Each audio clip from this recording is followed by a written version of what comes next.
Okay, good morning, everybody, and welcome to this webinar on why we need a General Election 2024 Leaders Debate on the Climate and Biodiversity Emergency. Um, so, my name is Barry McMullen. I was a professor in the Faculty of Engineering and Computing at DCU. I'm joined today, I'm delighted to say, by Professor Hannah Daly from UCC, Professor John Sweeney from Maynooth University, and Professor Claire Kelly from Trinity College Dublin. So I would say, first of all, will parties reaffirm their commitment to the existing carbon budgets?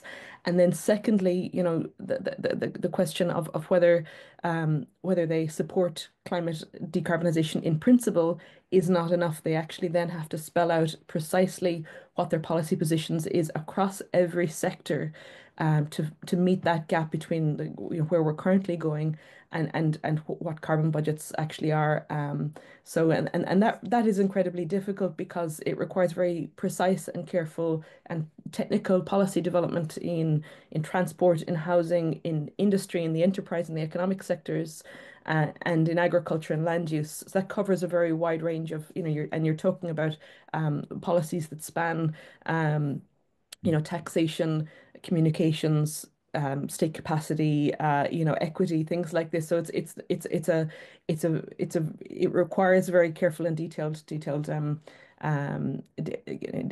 layout of the policy positions. The things that Hannah referred to there, which we really want our electoral officials, our leaders, to actually tackle, they are running a mile away from it. What I think is important here is that we have to establish responsibility and culpability on our political leaders and get them to debate. What did they vote for when they voted to pass the climate law?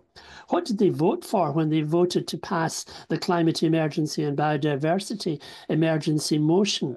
The climate disruption, human-caused climate disruption, is having a hugely negative effect on the entirety of the biosphere. So it's a big causative factor in biodiversity collapse.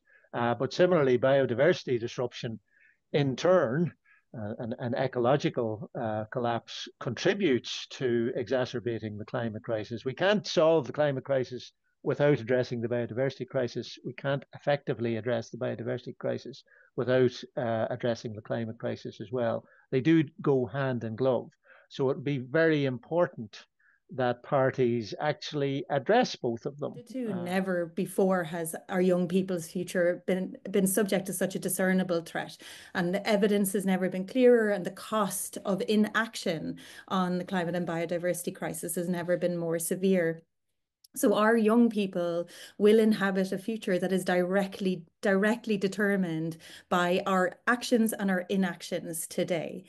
And it is very clear that this fact is already taking a toll on our young people, because when researchers dig deeper into the feelings or what's associated with the feelings of distress that young people have, they find that these feelings are directly correlated with feelings of betrayal and dissatisfaction with political leaders who they have trusted to safehold their future, but instead are perceived as lying about the action that's been taken or taking insufficient action, failing young people across the world, betraying them and future generations.